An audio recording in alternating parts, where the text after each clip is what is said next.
Hey everybody, welcome to Bura. In this episode, I'm going to be talking about the innovation in the e-learning. Is e-learning an innovative area? All right, so let's take a look at some of the things that I've noticed over the years and some of the things I've been talking about on this channel again and again and again here.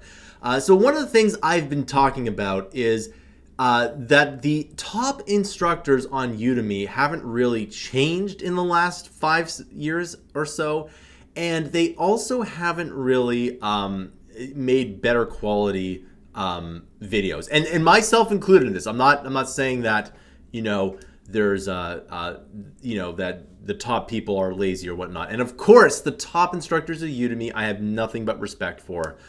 If I didn't have respect for someone, I'll definitely let you know. But usually that's not the case. And the other thing is that the top instructors on Udemy do a really good job with the courses. The issue is that there could be so much more, right? There could be so much more innovation on the way like a video course is presented, the way it's animated, the way it's put together. And what happens is that none of that gets rewarded in the marketplace at all. Okay, and it's kind of weird that this is the case. And there's a lot of things to unpack. It goes just beyond Udemy itself, but it goes into the kind of e-learning industry. And the reason for this is that a lot of the e-learning industry, there's a lot of platforms that get a lot of funding, but there's not enough funding for the content because there's no real path to scalability. And this is what I always say and why Udemy should make the marketplace scalable, because if that did happen, then you would start to see a lot better courses coming through. And again, this is not just about my courses or everyone else's courses. It's just something about the nature of making money with an online course that almost prohibits you from doing like new innovative things and kind of taking the quality to the next level. And one of the things that would take the quality to the next level is a lot of extra kind of work, animation, and then, to a lesser extent, more people working on it. Now, I should mention that I work for a lot of, we've done a lot of contract work over the years. And one of the things that kills an e-learning project, and I'll make a video about this right after this here. But one of the things that kills an e-learning project is too many people on the project here. Having said that, if you look at the way TV shows are made and films are made, there's a group of people that know how to work together in a creative way to produce a really good product. And I guess Hollywood would be a really good example. And a really good example of this would be Disney.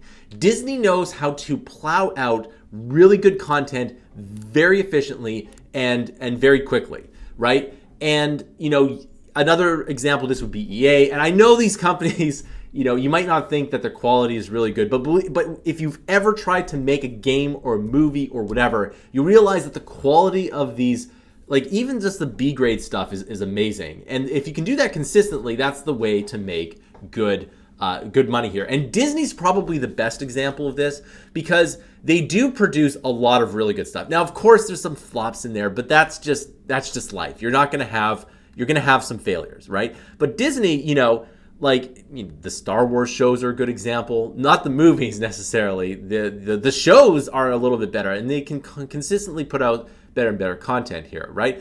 And so the thing is that none of that really ever translates to e-learning, right? So I can't really build a team for an e-learning course the same way I build it for a TV show or movie, right? And that's a problem because mostly what happens is like most of the courses on Udemy are one instructor and they're full of PowerPoint presentations and videos. And do you really need more for e-learning? Well, the answer is, believe it or not, yes. Now I've done some really creative things over the years. I've tested things out, and sometimes when I take a huge step forward with production, it just never makes sense from an economic point of view. And it's because the way that the Udemy marketplace is set up is it's really set up for a few group of people to really succeed and for everyone else to not make as much money. And we're starting to see more and more of that as the marketplace in the last earnings report didn't really do well, right? It didn't grow. And that's why I really say that if they loosen the restrictions and open up the platform for people to make a lot more money, the courses will get a lot better real fast, right? If I can start, marketing my courses and hiring other people, like if I could, if I were to make a course, I could probably see about like 3 to 5 people working on it, right? And again, I'm going to make a video right after this one that will be aired the next day about how adding too many people in the wrong way will kill your e-learning project and your course here. But, adding the same people in the way that a film or a movie would do, that would be good. The problem is, though, is that it's very difficult to make that money back. In fact, most of the time, you won't.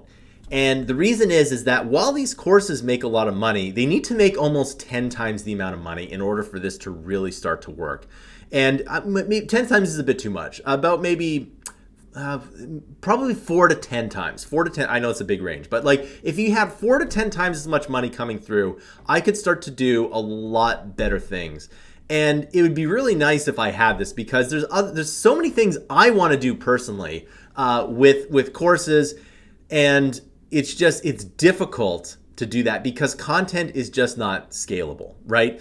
And it's because the industry prohibits that. And that's kind of the big picture thing that I'm trying to relay to everyone that's an investor, is that it's mostly due. The e-learning space is mostly due to the platforms and not enough content.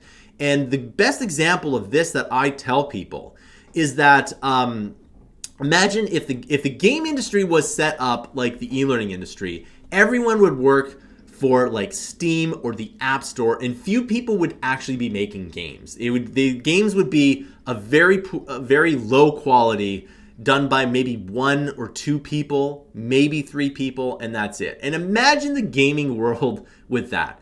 It wouldn't be as good as it is today. And Steam wouldn't make, arguably, Steam wouldn't make $4 billion a year. And that's what really needs to happen with Udemy.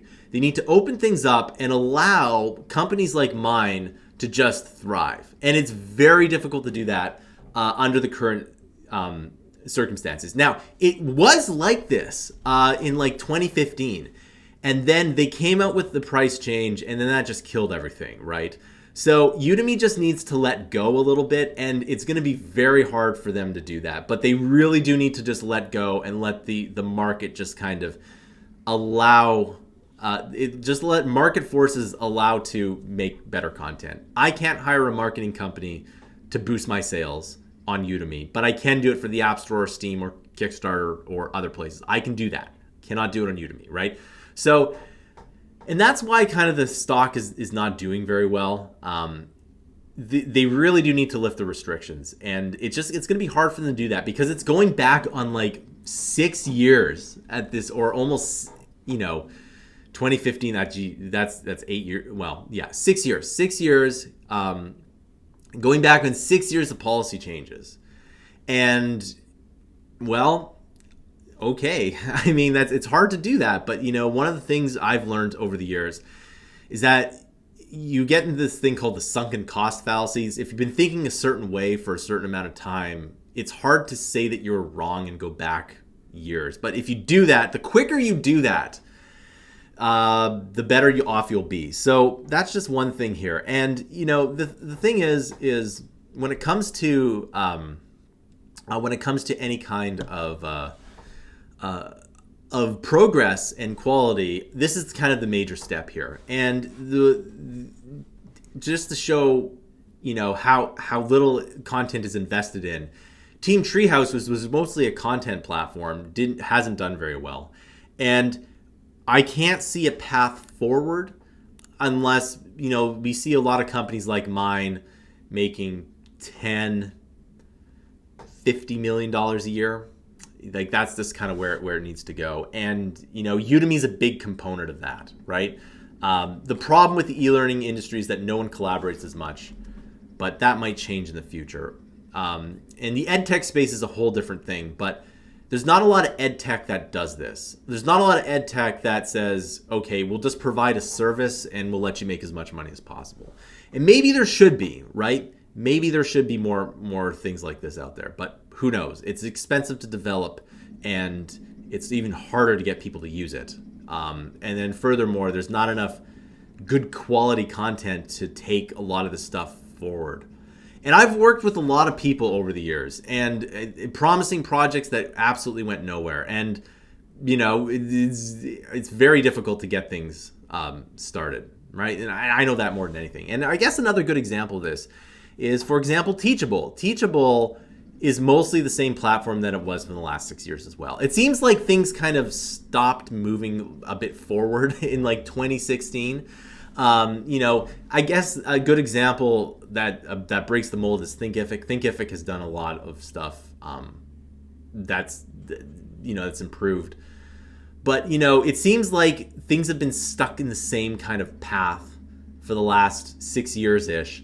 And the only thing that broke everything out is the pandemic, because there's a lot of money that was flowing into e-learning. And I expect more money to get thrown into ed tech and e-learning here. But, you can kind of see, and so like there's things like in Teachable that haven't really changed here. So basically, yeah, that's what it is. And if you don't know, by the way, we're starting to upload a blog article per day. So you can go to mammothinteractive.com/blog and you can take a look at some of the tutorials that we're making here. All right. We also have a YouTube channel, by the way, that gives some free tutorials as well. So please go to both of them, and also please comment. I want to know your thoughts down below about e-learning, and please comment on this video because we don't get enough comments on this channel. All right. Thanks for watching, and I'll see you in another video.